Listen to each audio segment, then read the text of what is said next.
3. A case of identity.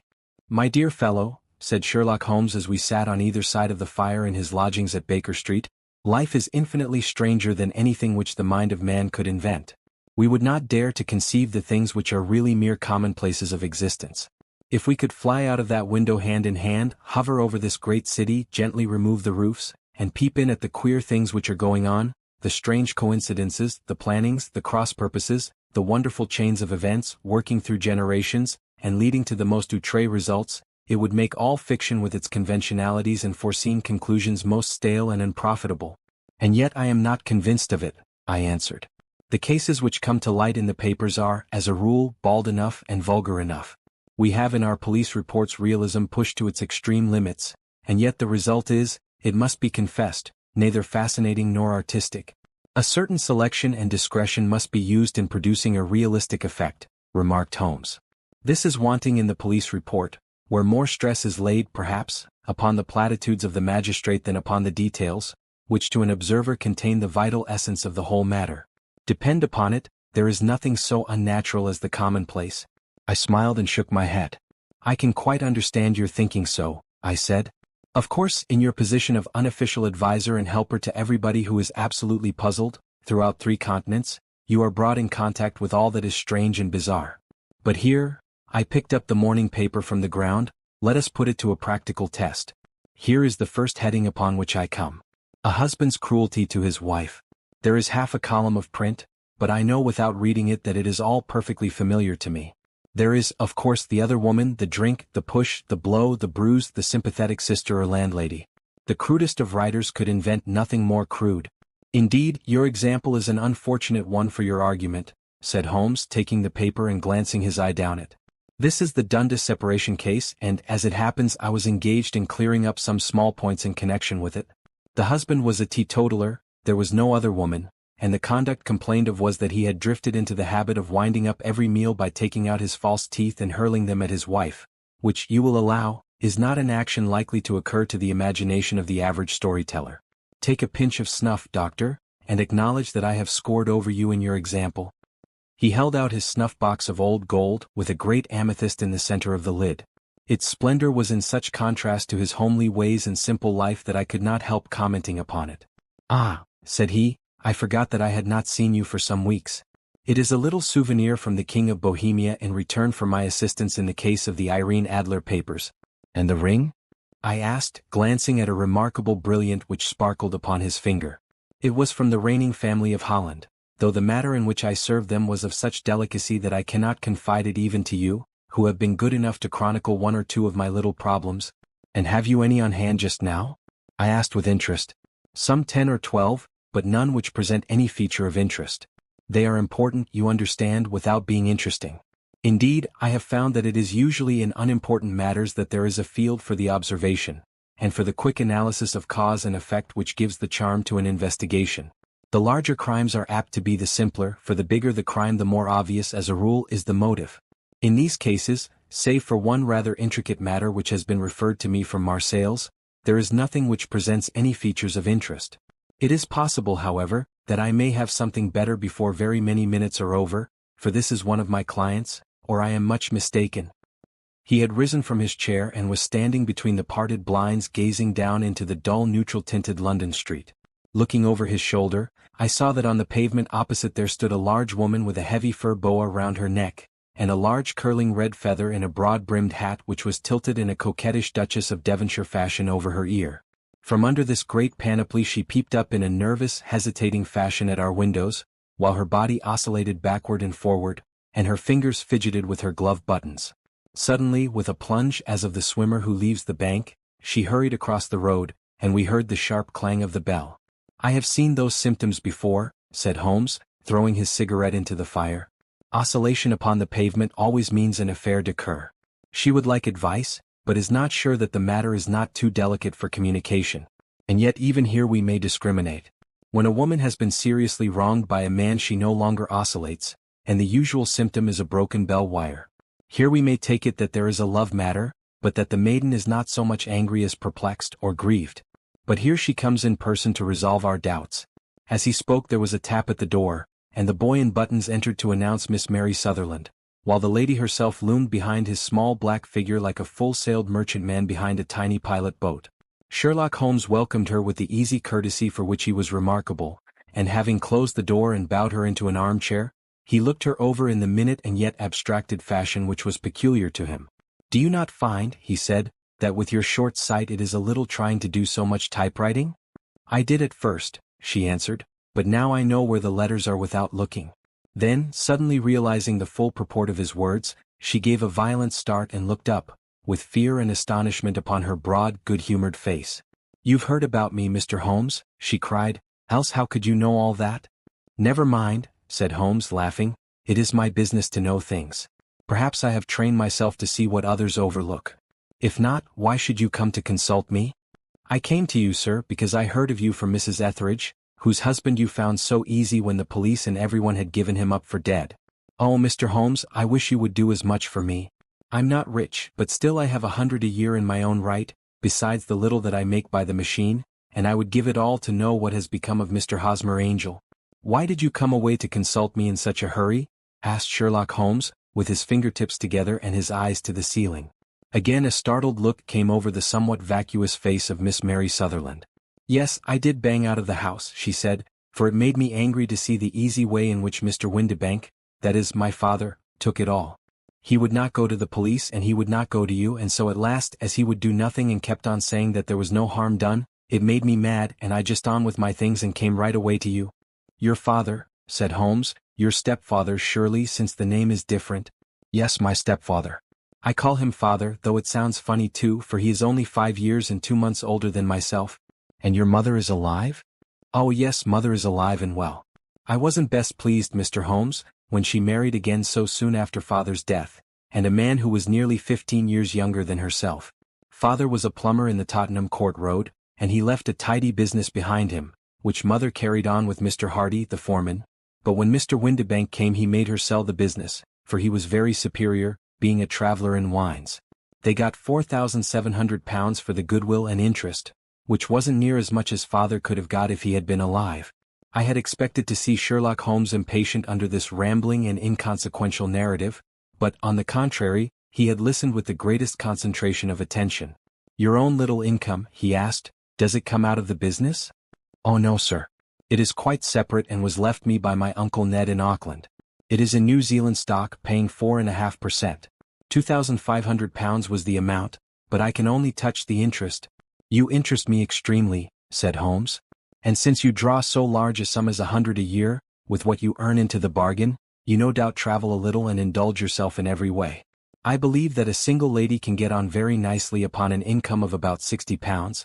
I could do with much less than that, Mr. Holmes, but you understand that as long as I live at home I don't wish to be a burden to them, and so they have the use of the money just while I am staying with them. Of course that is only just for the time.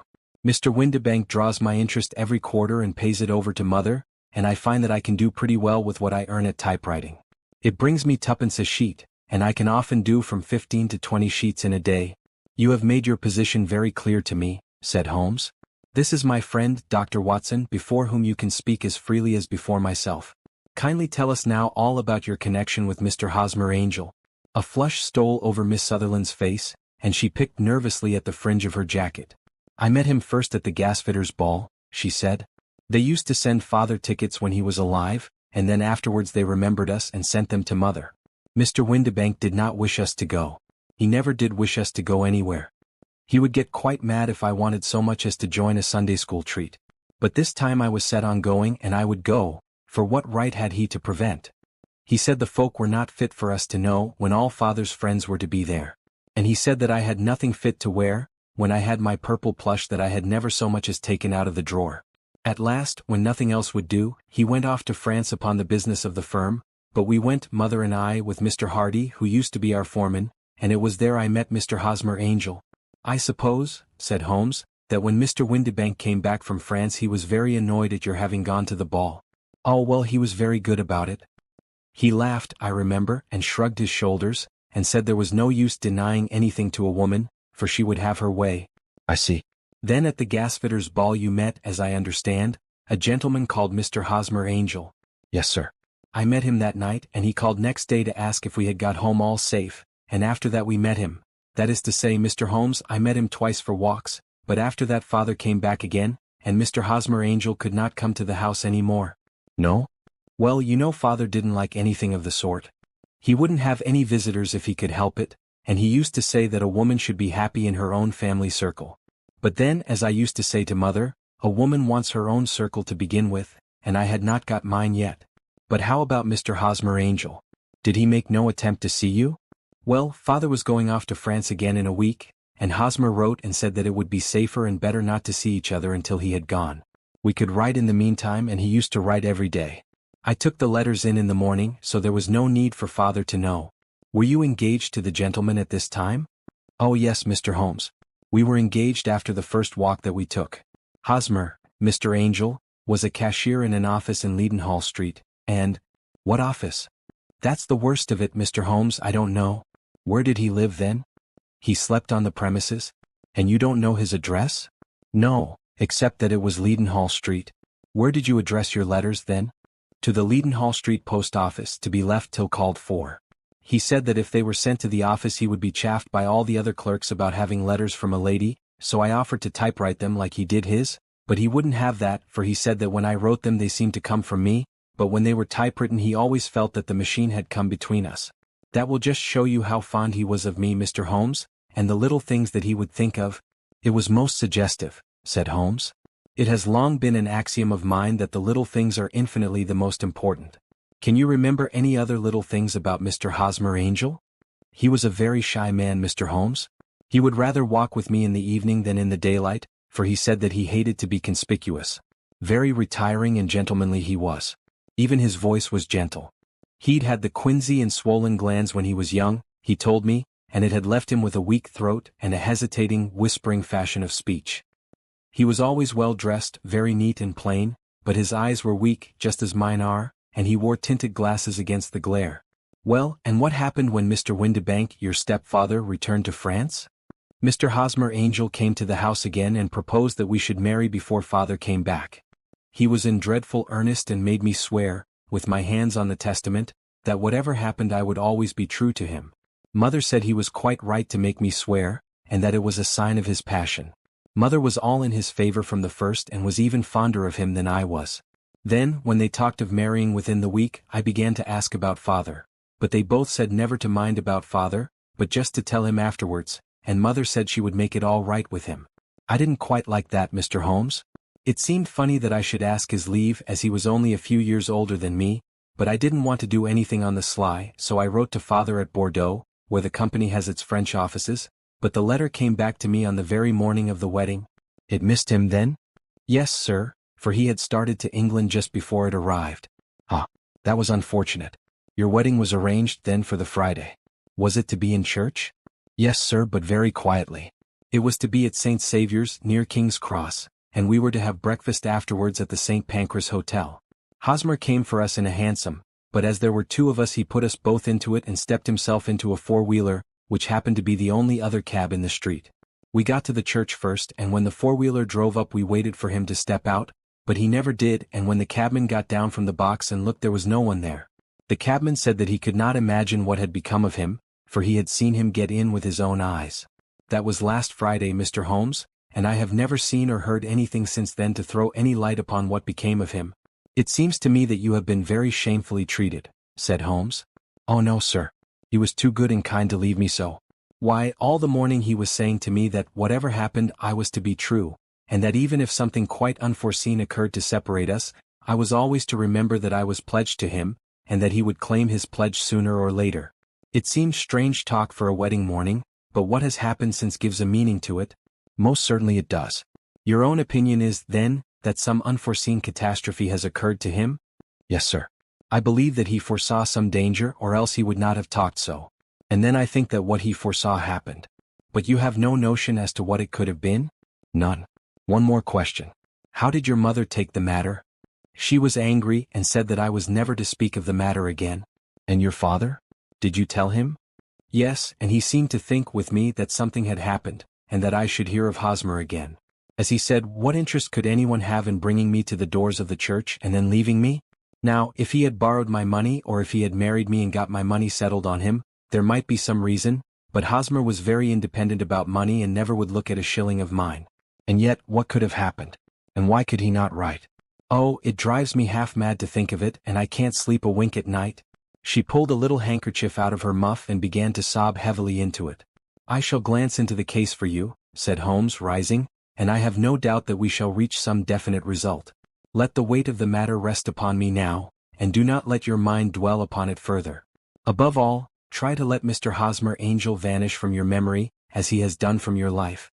Then you don't think I'll see him again? I fear not. Then what has happened to him? You will leave that question in my hands. I should like an accurate description of him and any letters of his which you can spare. I advertised for him in last Saturday's Chronicle, said she. Here is the slip and here are 4 letters from him. Thank you. And your address? Number 31 Leon Place, Camberwell. Mr. Angel's address you never had, I understand. Where is your father's place of business? He travels for Westhouse and Marbank, the great claret importers of Fenchurch Street. Thank you. You have made your statement very clearly. You will leave the papers here, and remember the advice which I have given you. Let the whole incident be a sealed book, and do not allow it to affect your life. You are very kind, Mr. Holmes, but I cannot do that. I shall be true to Hosmer. He shall find me ready when he comes back. For all the preposterous hat and the vacuous face, there was something noble in the simple faith of our visitor which compelled our respect.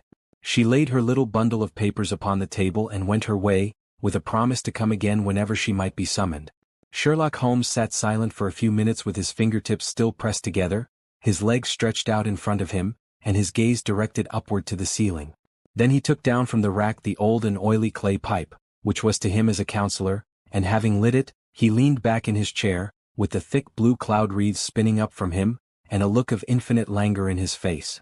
Quite an interesting study, that maiden, he observed. I found her more interesting than her little problem, which, by the way, is rather a trite one. You will find parallel cases if you consult my index in Andover in '77, and there was something of the sort at The Hague last year.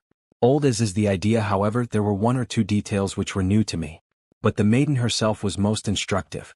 You appeared to read a good deal upon her which was quite invisible to me, I remarked. Not invisible but unnoticed, Watson. You did not know where to look, and so you missed all that was important. I can never bring you to realize the importance of sleeves, the suggestiveness of thumbnails, or the great issues that may hang from a bootlace.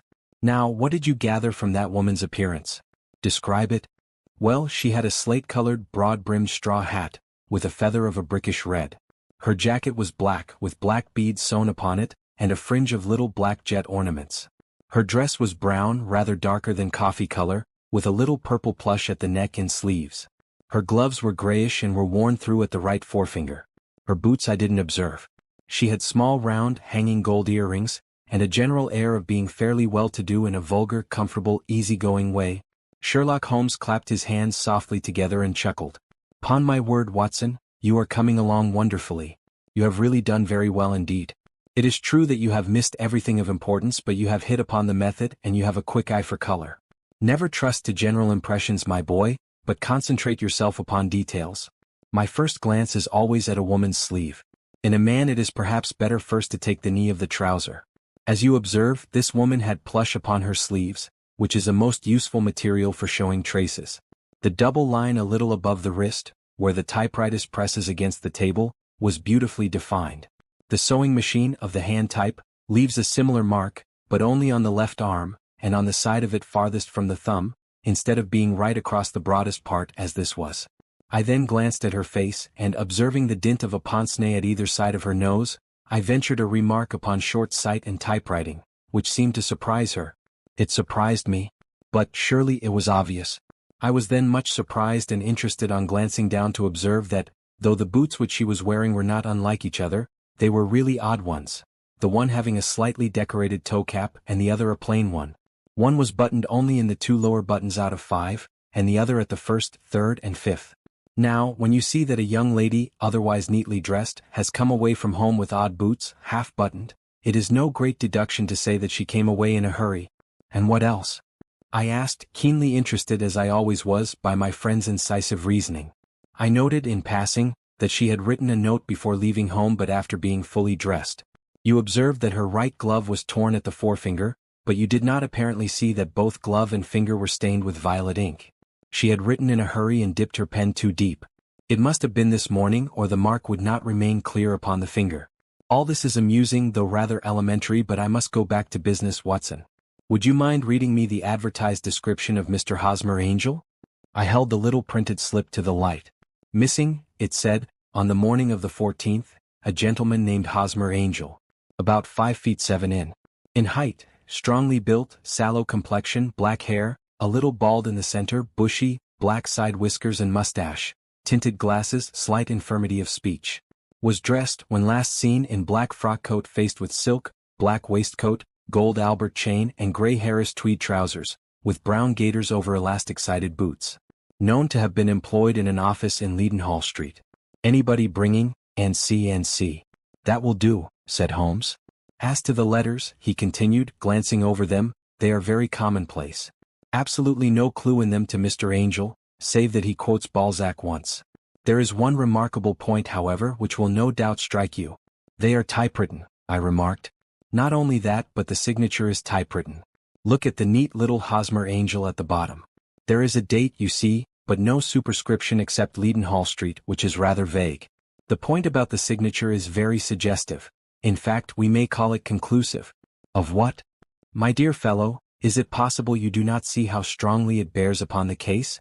I cannot say that I do, unless it were that he wished to be able to deny his signature if an action for breach of promise were instituted. No, that was not the point. However, I shall write 2 letters, which should settle the matter. One is to a firm in the city, the other is to the young lady's stepfather, Mr. Windibank, asking him whether he could meet us here at 6 o'clock tomorrow evening. It is just as well that we should do business with the male relatives. And now, Doctor, we can do nothing until the answers to those letters come, so we may put our little problem upon the shelf for the interim. I had had so many reasons to believe in my friend's subtle powers of reasoning and extraordinary energy in action that I felt that he must have some solid grounds for the assured and easy demeanor with which he treated the singular mystery which he had been called upon to fathom. Once only had I known him to fail, in the case of the King of Bohemia and of the Irene Adler photograph. But when I looked back to the weird business of the sign of 4, and the extraordinary circumstances connected with the study in scarlet, I felt that it would be a strange tangle indeed which he could not unravel. I left him then, still puffing at his black clay pipe, with the conviction that when I came again on the next evening I would find that he held in his hands all the clues which would lead up to the identity of the disappearing bridegroom of Miss Mary Sutherland. A professional case of great gravity was engaging my own attention at the time, and the whole of next day I was busy at the bedside of the sufferer. It was not until close upon 6 o'clock that I found myself free and was able to spring into a hansom and drive to Baker Street, half afraid that I might be too late to assist at the denouement of the little mystery. I found Sherlock Holmes alone, however, half asleep, with his long, thin form curled up in the recesses of his armchair. A formidable array of bottles and test tubes, with the pungent cleanly smell of hydrochloric acid, told me that he had spent his day in the chemical work which was so dear to him. Well, have you solved it? I asked as I entered. Yes. It was the bisulfate of baryta. No, the mystery, I cried. Oh, that. I thought of the salt that I have been working upon. There was never any mystery in the matter, though as I said yesterday, some of the details are of interest. The only drawback is that there is no law, I fear, that can touch the scoundrel. Who was he, then, and what was his object in deserting Miss Sutherland? The question was hardly out of my mouth, and Holmes had not yet opened his lips to reply, when we heard a heavy footfall in the passage and a tap at the door. This is the girl's stepfather, Mr. James Windibank, said Holmes. He has written to me to say that he would be here at 6. Come in. The man who entered was a sturdy, middle-sized fellow, some 30 years of age, clean-shaven and sallow-skinned, with a bland, insinuating manner, and a pair of wonderfully sharp and penetrating gray eyes. He shot a questioning glance at each of us, placed his shiny top hat upon the sideboard, and with a slight bow sidled down into the nearest chair. Good evening, Mr. James Windibank, said Holmes. I think that this typewritten letter is from you, in which you made an appointment with me for 6 o'clock? Yes, sir. I am afraid that I am a little late, but I am not quite my own master, you know. I am sorry that Miss Sutherland has troubled you about this little matter, for I think it is far better not to wash linen of the sort in public. It was quite against my wishes that she came, but she is a very excitable, impulsive girl, as you may have noticed, and she is not easily controlled when she has made up her mind on a point. Of course, I did not mind you so much, as you are not connected with the official police, but it is not pleasant to have a family misfortune like this noised abroad. Besides, it is a useless expense, for how could you possibly find this Hosmer Angel? On the contrary, said Holmes quietly, I have every reason to believe that I will succeed in discovering Mr. Hosmer Angel. Mr. Windibank gave a violent start and dropped his gloves. I am delighted to hear it, he said. It is a curious thing, remarked Holmes, that a typewriter has really quite as much individuality as a man's handwriting. Unless they are quite new, no two of them write exactly alike. Some letters get more worn than others and some wear only on one side. Now, you remark in this note of yours, Mr. Windibank, that in every case there is some little slurring over of the E, and a slight defect in the tail of the R. There are 14 other characteristics, but those are the more obvious. We do all our correspondence with this machine at the office, and no doubt it is a little worn, our visitor answered, glancing keenly at Holmes with his bright little eyes. And now I will show you what is really a very interesting study, Mr. Windibank, Holmes continued. I think of writing another little monograph some of these days on the typewriter and its relation to crime. It is a subject to which I have devoted some little attention. I have here 4 letters which purport to come from the missing man. They are all typewritten. In each case, not only are the E's slurred and the R's tailless, but you will observe, if you care to use my magnifying lens, that the 14 other characteristics to which I have alluded are there as well. Mr. Windibank sprang out of his chair and picked up his hat. I cannot waste time over this sort of fantastic talk, Mr. Holmes, he said. If you can catch the man, catch him, and let me know when you have done it. Certainly, said Holmes, stepping over and turning the key in the door. I let you know then that I have caught him. What? Where? Shouted Mr. Windibank, turning white to his lips and glancing about him like a rat in a trap. Oh, it won't do, really it won't, said Holmes suavely. There is no possible getting out of it, Mr. Windibank. It is quite too transparent, and it was a very bad compliment when you said that it was impossible for me to solve so simple a question. That's right. Sit down and let us talk it over. Our visitor collapsed into a chair, with a ghastly face and a glitter of moisture on his brow. It's not actionable, he stammered. I am very much afraid that it is not. But between ourselves, Windibank, it was as cruel and selfish and heartless a trick in a petty way as ever came before me. Now, let me just run over the course of events, and you will contradict me if I go wrong. The man sat huddled up in his chair, with his head sunk upon his breast, like one who is utterly crushed. Holmes stuck his feet up on the corner of the mantelpiece and, leaning back with his hands in his pockets, began talking, rather to himself as it seemed, than to us. The man married a woman very much older than himself for her money, said he, and he enjoyed the use of the money of the daughter as long as she lived with them.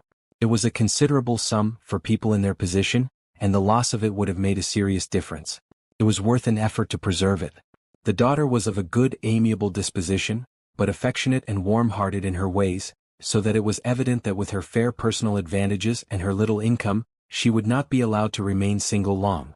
Now her marriage would mean, of course, the loss of 100 a year, so what does her stepfather do to prevent it?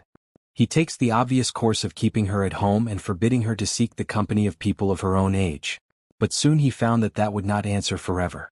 She became restive, insisted upon her rights, and finally announced her positive intention of going to a certain ball. What does her clever stepfather do then? He conceives an idea more creditable to his head than to his heart. With the connivance and assistance of his wife he disguised himself, covered those keen eyes with tinted glasses, masked the face with a mustache and a pair of bushy whiskers, sunk that clear voice into an insinuating whisper, and doubly secure on account of the girl's short sight, he appears as Mr. Hosmer Angel, and keeps off other lovers by making love himself. It was only a joke at first, groaned our visitor. We never thought that she would have been so carried away. Very likely not. However that may be, the young lady was very decidedly carried away, and having quite made up her mind that her stepfather was in France, the suspicion of treachery never for an instant entered her mind. She was flattered by the gentleman's attentions, and the effect was increased by the loudly expressed admiration of her mother. Then Mr. Angel began to call, for it was obvious that the matter should be pushed as far as it would go if a real effect were to be produced. There were meetings and an engagement, which would finally secure the girl's affections from turning towards anyone else. But the deception could not be kept up forever. These pretended journeys to France were rather cumbrous. The thing to do was clearly to bring the business to an end in such a dramatic manner that it would leave a permanent impression upon the young lady's mind and prevent her from looking upon any other suitor for some time to come. Hence those vows of fidelity exacted upon a testament, and hence also the allusions to a possibility of something happening on the very morning of the wedding. James Windibank wished Miss Sutherland to be so bound to Hosmer Angel, and so uncertain as to his fate, that for 10 years to come at any rate, she would not listen to another man. As far as the church door he brought her, and then as he could go no farther, he conveniently vanished away by the old trick of stepping in at one door of a four-wheeler and out at the other. I think that was the chain of events, Mr. Windibank. Our visitor had recovered something of his assurance while Holmes had been talking, and he rose from his chair now with a cold sneer upon his pale face. "It may be so or it may not, Mr. Holmes," said he, "but if you are so very sharp you ought to be sharp enough to know that it is you who are breaking the law now and not me. I have done nothing actionable from the first, but as long as you keep that door locked you lay yourself open to an action for assault and illegal constraint. The law cannot, as you say, touch you," said Holmes, unlocking and throwing open the door, "yet there never was a man who deserved punishment more. If the young lady has a brother or a friend, he ought to lay a whip across your shoulders. By Jove," he continued, flushing up at the sight of the bitter sneer upon the man's face, "it is not part of my duties to my client, but here's a hunting crop handy, and I think I shall just treat myself to." He took 2 swift steps to the whip, but before he could grasp it there was a wild clatter of steps upon the stairs, the heavy hall door banged, and from the window we could see Mr. James Windibank running at the top of his speed down the road. "There's a cold-blooded scoundrel," said Holmes, laughing as he threw himself down into his chair once more. "That fellow will rise from crime to crime until he does something very bad and ends on a gallows. The case has, in some respects, been not entirely devoid of interest." "I cannot now entirely see all the steps of your reasoning," I remarked. "Well, of course it was obvious from the first that this Mr. Hosmer Angel must have some strong object for his curious conduct, and it was equally clear that the only man who really profited by the incident as far as we could see, was the stepfather. Then the fact that the 2 men were never together, but that the one always appeared when the other was away was suggestive. So were the tinted spectacles and the curious voice, which both hinted at a disguise as did the bushy whiskers. My suspicions were all confirmed by his peculiar action in typewriting his signature, which of course inferred that his handwriting was so familiar to her that she would recognize even the smallest sample of it. You see, all these isolated facts, together with many minor ones, all pointed in the same direction. And how did you verify them? Having once spotted my man, it was easy to get corroboration. I knew the firm for which this man worked. Having taken the printed description, I eliminated everything from it which could be the result of a disguise, the whiskers, the glasses, the voice, and I sent it to the firm, with a request that they would inform me whether it answered to the description of any of their travelers. I had already noticed the peculiarities of the typewriter, and I wrote to the man himself at his business address asking him if he would come here. As I expected, his reply was typewritten and revealed the same trivial but characteristic defects. The same post brought me a letter from Westhouse and Marbank of Fenchurch Street, to say that the description tallied in every respect with that of their employee James Windibank. Voilà tout. And Miss Sutherland? If I tell her she will not believe me. You may remember the old Persian saying, "There is danger for him who taketh the tiger cub, and danger also for whoso snatches a delusion from a woman." There is as much sense in Hafiz as in Horace, and as much knowledge of the world,